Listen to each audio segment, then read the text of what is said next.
Hello, how are you doing? Good afternoon to everyone. Well, my name is Sergio Garcia. I'm a student in the course of testing and evaluation.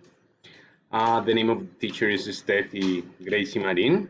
And well, today I want to show you a presentation in this video about the meaningful experiences I lived during this pedagogical practice. So let's start. Well, at first, we have here the introduction. Well, this is like the main reasons to elaborate this video and of course what we are going to see. So this video is elaborated with the purpose of relate the most meaningful experience lived in this pedagogical practical process. I am going to narrate the most remarkable moments and the most important learning outcomes acquired.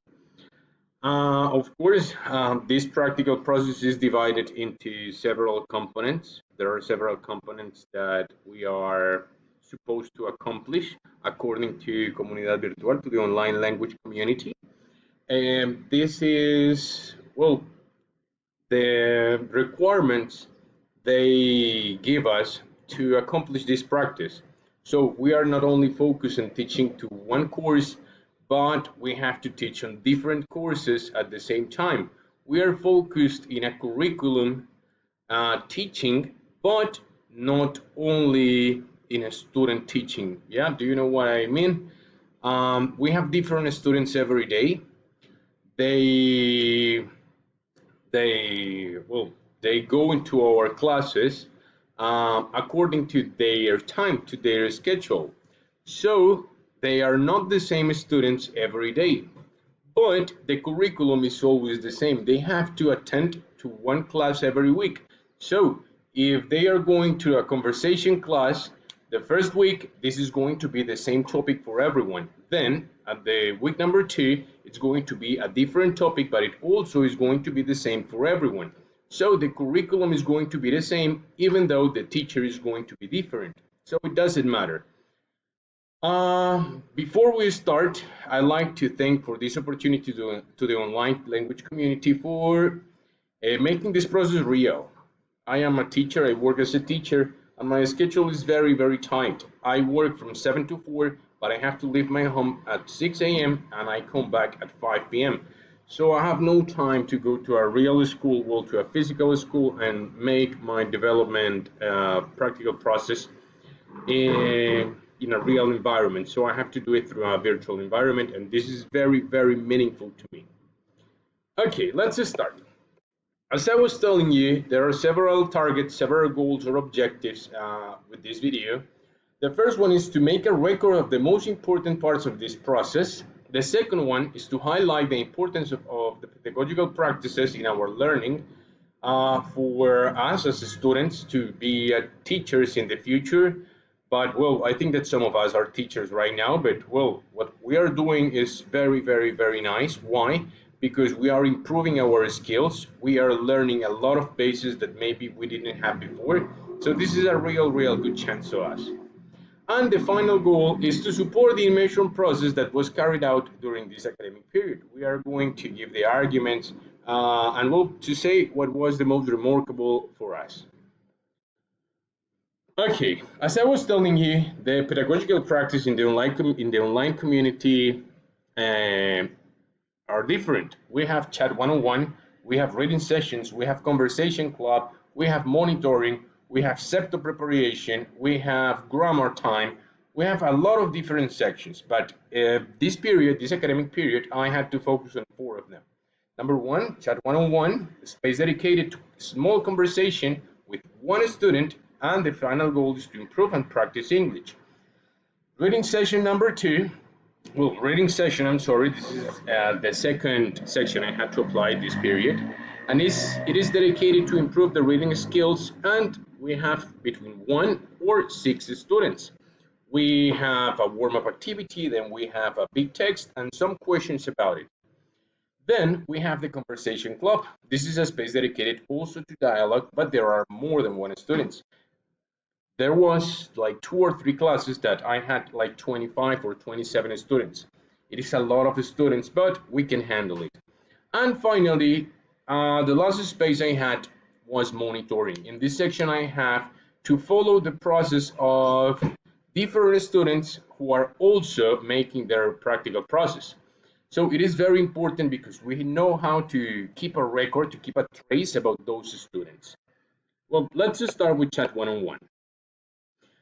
I had a lot of experiences here. For example, sometimes, well, the level of my classes were always between B2 and C1, but most of them were C1. One time, I had one student, and well, his level was like almost A1 or A2. It was not what I was used to. The class was not focused on one student with that level, but well, we as a teacher, I must to be able to adapt my class to any student.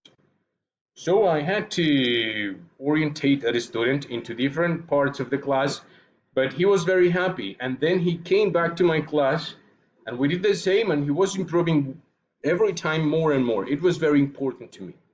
These classes are about 15 minutes. They are not very long, but well, they are meaningful to the students. They don't have enough time, but they can practice. So this is very good.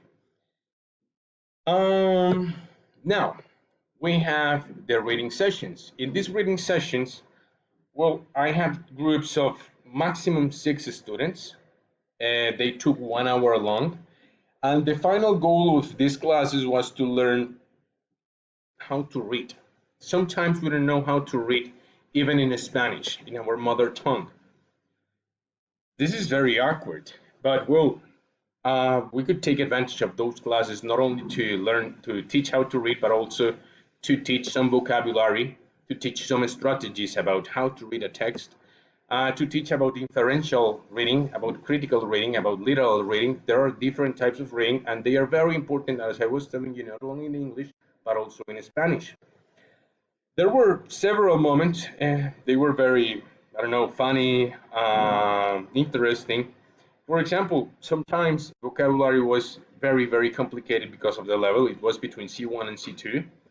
And well, I didn't have any idea, but with the students, we had to figure it out. We had to figure out the meaning of those words according to the context. So it was very important, not only to me as a teacher, but also for them as a student.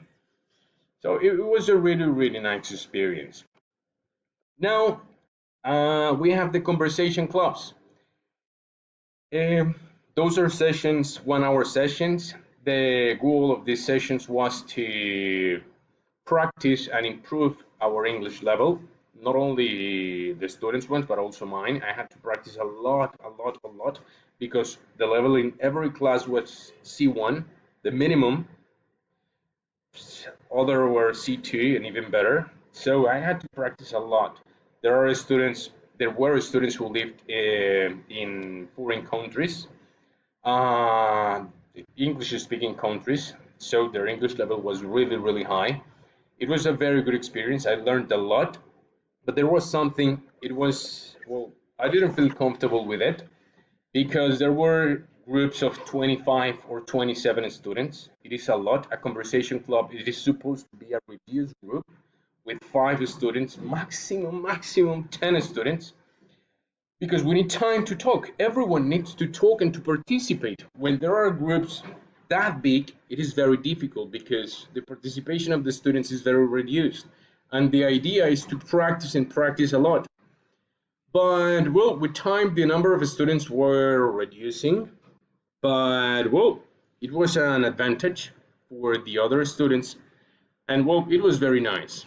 I think that the most remarkable thing that I can highlight here or to spot here is that the students were always the same. They were looking for my class. Even though that my schedules were very different every week, they tried to adapt to my schedules to go to my class, and it was very, very important to me. Why? Because that meant that I was doing something good. They liked my class, they learned in my class, and well, I was feeling really good as a teacher. Now, as conclusions, finally, I'm sorry, we have monitoring. As I was telling you, this experience was very meaningful because I had to follow the progress of my classmates. I had to talk to them, I had to give them feedback. So I was learning not only from my mistakes, but also from their mistakes.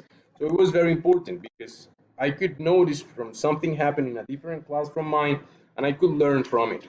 It was very, very good. I had to spend like 2 or 3 hours every week for this, but it was a very, very, very remarkable moment. Now, we have some conclusions, finally, and I can say that my pedagogical practice process was a process of constant reflection about educational task. We must generate tools, technological or not technological, but they must be clear and focused on quality. They must accompany to the problematization of the practice through the immersion as a tool for the professionalization of our work. Also, well, I can say that good pedagogical practice is not perfect. Nobody's perfect. No one is perfect. And of course, the practical process is not going to be perfect. This is practice for some reason. We are still learning. And the context in which we are immersed affect the practice to be carried out. However, the decisions that we made in that practical process must be good decisions and they must be based in their theoretical support. And they must be also relevant to the community. Well, guys, thank you so much to everyone for watching this video. I hope you had a good time watching me. And well, that's it. Thank you so much to everyone. Goodbye. Have a good one.